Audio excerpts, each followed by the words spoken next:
పోర్ట్నూర్ ప్రాంతంలో గిరిజన నాయకుడు గల్ఫ్లో చిక్కుకున్నాడు. 4 సంవత్సరాల కన్నా చిల్లర దాటింది. ఈయన గల్ఫ్లో చిక్కుకున్న వారికి జాన్సన్ నాయక్ తోడుండి తీసుకొచ్చిండు. వాళ్ళ మాటలు విందాము, మనం చూద్దాం. మీరందరూ చూడండి, వీడియో మీద పెట్టినా అదొకసారి చూస్తే ఏర్పడుతుంది. ఎందుకంటే ఆయన సొంత డబ్బులతో టికెట్ పెట్టి అని పెట్టి తీసుకొచ్చిండు. వాళ్ళ అమ్మ మాటలనే మనం వెళ్దామని కోరుతున్నాం మీ అందరికీ. మా అల్లుడు గత 2 సంవత్సరాల క్రితం ఉపాధి కోసం దుబాయ్ వెళ్ళడం జరిగింది.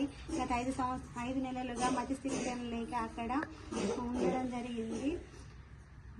రూమ్మేట్స్ వాళ్ళు మాకు ఇన్ఫర్మేషన్ ఇవ్వడంతో చాలా మందిని సంప్రదించాము, కానీ ఎవరు పట్టించుకోలేరు. కంపెనీ వాళ్ళు కూడా పట్టించుకోకపోవడంతో ఉట్నూరు మండల ఎంపీపీ పందిరి జయవంత్ రావణని కలిస్తే ఆ అన్నయ్య జాన్సన్ అన్నని దగ్గరికి తీసుకువెళ్ళి జాన్సన్ అన్నతో మాట్లాడిపించడం జరిగింది. జాన్సన్ అన్న పుణ్యమా అని చూసిరుగా, గల్ఫ్లో చిక్కున్న వారిని జాన్సన్ నాయక్ తీసుకొచ్చిండు కేటీఆర్ అండతోటి.